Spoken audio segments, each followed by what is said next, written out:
Hello everyone, welcome to Unicorn Activities. This is Darshna and today's video is on identification. Previously also I have shared a video on identification. Those who I used in previous video in identification, I used the board book for identification. Those who haven't checked the video, please go to the description box and check the video. In that, it was like if the child is able to do identification in a group, like if you're telling the child touch apple, point grapes, show orange, this way the child should be able to do identification. And after identification it is about the categorization, like these are the fruits, uh, these are vegetables, these are vehicles. So regarding that only the identification video was, but this video is about the identification, teaching method of identification. See, recently when I had a case study, I came across a child who was facing difficulty on identification. She was not able to do identification in a group of picture. So here, like you can see, no, here we have so many pictures, and when I was showing her and I was asking her to point her apple or point banana, so she was finding difficulty to scan each and every object and point to the particular object according to my instruction. Similarly, I observed that she was finding difficulty with the flashcards also. Like when I showed her two flashcards and I was asking her to touch potato, touch carrot, the child was facing difficulty. So in this case, what we can do? When we look into the autism spectrum, each child is different. So every method is not applicable to every kid. You need to understand the child's level. According to the child's level only, we will be doing the intervention. Parent know the child's level. If easily able to identify a particular object in a group of pictures, then well and good, please do continue to the next step. But if you are finding difficulty with the identification part with the help of flashcard itself, then we need to follow three steps, three methods. The first one is object to object identification. Object to object identification. Second one is object to picture identification, picture to picture identification. So these are the three methods which we will be following for a identification for a child who is facing difficulties for identifying an object. Explaining how these three methods are being done. Here I will not be asking any kind of question to a child to point, show or touch any object. Instead I will be making the child to match.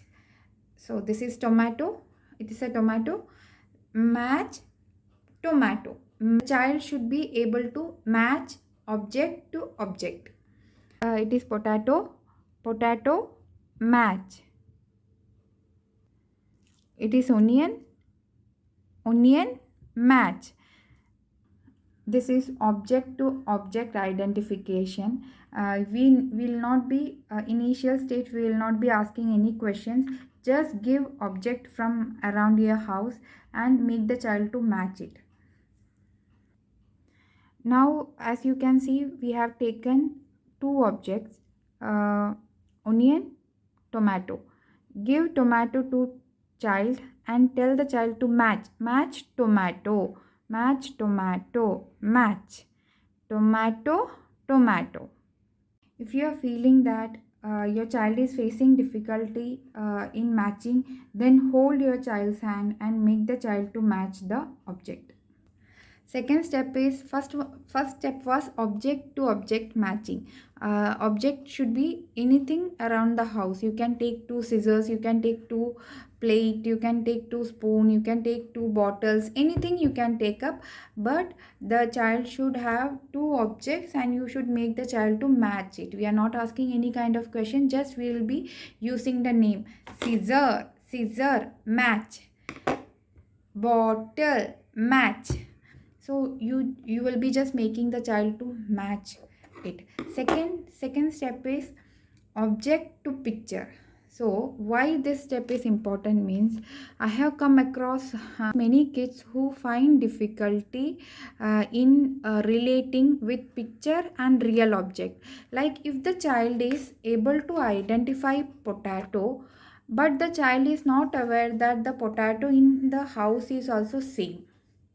So here what we will do, picture to object, match, potato, match, potato, match. This way we'll be matching picture to object. Once the child is able to match picture to object, the third step is picture to picture, match. Tomato, tomato, match. So this way I will be telling the point very clearly that these steps will be used according to child's level only.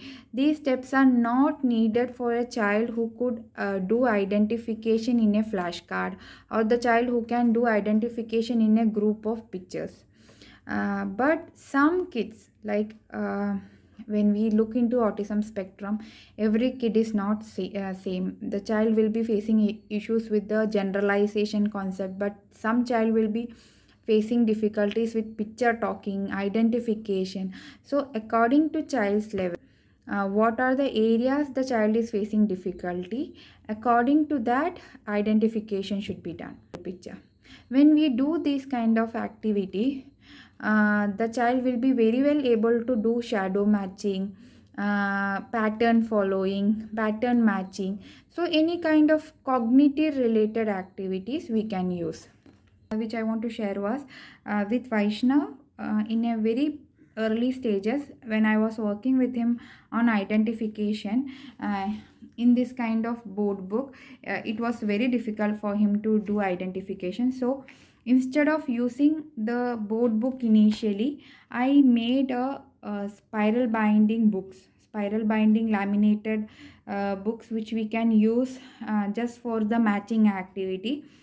Some of the methods, some of the pictures or the spiral binding book which I used, the pictures will be added in this video. Hope everyone will check it and use this method in your. This video was helpful. Thank you for watching.